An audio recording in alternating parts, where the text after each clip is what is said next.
నమస్తే, నేను journalist YNR. BRS party ముఖ్య నేతలు హరీష్ రావు, కేటీఆర్ మధ్య తీవ్రమైన విభేదాలు ఉన్నాయి, రెండు వర్గాలు ఉన్నాయి పార్టీలు అంటూ బీఆర్ఎస్ పార్టీ వ్యతిరేక రాజకీయ పక్షాలు మాట్లాడుతూ ఉండడం చాలా సందర్భాల్లో చూసాం. బయట నుంచి మీడియా వాళ్ళకి కావచ్చు, బయట నుంచి చూస్తున్న వాళ్ళకి కావచ్చు, విభేదాలు ఉండడానికి సంబంధించిన ఆస్కారం ఉంది లాంటి చర్చ న్యాచురల్గా ఉంటుంది. ఒకే పార్టీలో రెండు పవర్ సెంటర్స్గా ఉన్నారు, లేకపోతే ఇద్దరు కీలకమైన నాయకులుగా ఉన్నారు, ఉద్యమం నుంచి పనిచేస్తున్నారు, మంత్రులుగా పనిచేస్తారు ప్రభుత్వంలో 10 ఏళ్ల పాటు. కాబట్టి న్యాచురల్గానే వాళ్ళిద్దరి మధ్య పోటీ ఉంది లాంటి చర్చ ఉంది.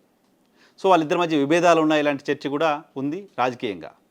కానీ వాళ్ళిద్దరి మధ్య విభేదాలు లేవు అని ప్రూవ్ చేసే ప్రయత్నం పదే పదే తెలంగాణ ముఖ్యమంత్రి రేవంత్ రెడ్డి చేస్తున్నట్లు కనపడుతోంది.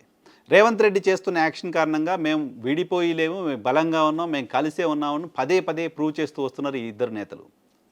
జర్నలిస్ట్ వైఎన్ఆర్ ఛానల్ ద్వారా గతంలో నేను చెప్పాను, అవును వాళ్ళిద్దరూ ఒక్కటయ్యారు అని.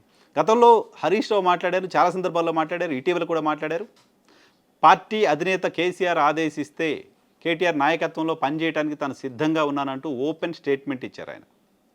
ఓపెన్ స్టేట్మెంట్ ఇవ్వడం మాత్రమే కాదు, కేటీఆర్ నాయకత్వంలో పనిచేయడానికి సంబంధించి ఎలాంటి ఇబ్బందులు ఉండవు, మేమంతా ఒక పార్టీ, రాష్ట్రంలో కాంగ్రెస్ పార్టీ చేస్తున్న ప్రజా వ్యతిరేక విధానాలపైన పోరాటం చేయడమే మా ఫస్ట్ యాక్టివిటీ అంటూ మాట్లాడుతూ వచ్చారు. సో కేటీఆర్ కూడా హరీష్ని అదే స్థాయిలో రెస్పెక్ట్ చేస్తూ ఉండడం కూడా ఇటీవల 2-3 సంఘటనల ద్వారా చూడొచ్చు మనం.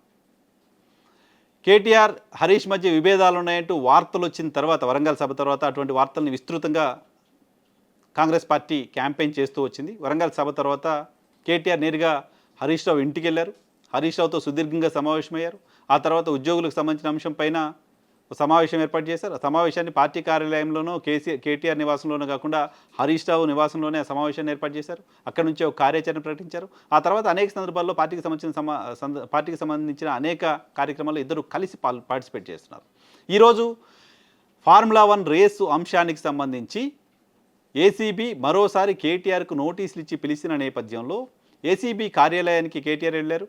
ఏసీబీ కార్యాలయానికి ఆయన వెళ్ళడానికి ముందు పార్టీ కార్యాలయానికి వచ్చారు. పెద్ద ఎత్తున పార్టీ కార్యకర్తలు, నాయకులు గ్యాదరింగ్ ఎక్కడ జరిగింది.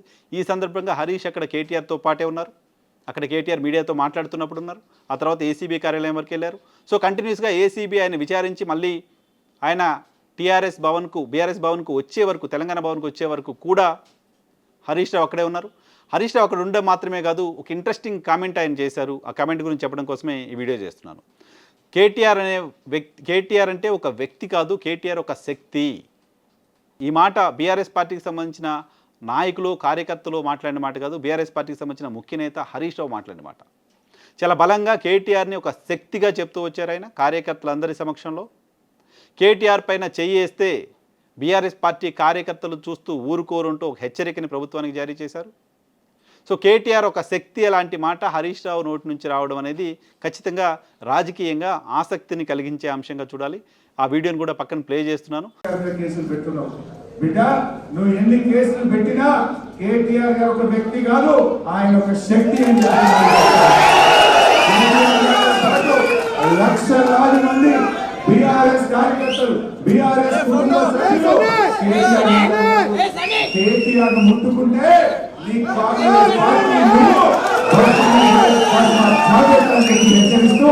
సో ఈ మాట మాట్లాడడం ద్వారా బీఆర్ఎస్ పార్టీలో వాళ్ళిద్దరి మధ్య ఎటువంటి విభేదాలు లేవు, ఇంటాక్ట్గా వాళ్ళిద్దరూ కలిసి ఉన్నారు.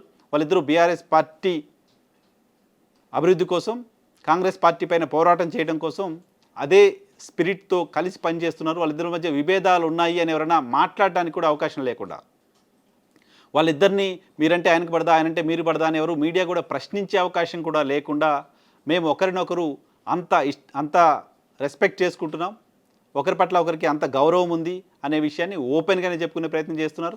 ఈరోజు హరీష్ రావు మాట్లాడిన ఆ మాట వాళ్ళిద్దరి మధ్య బంధం మరింత దృఢంగా ఉంది అని చెప్పడానికి ఒక ఉదాహరణగా చూడొచ్చు.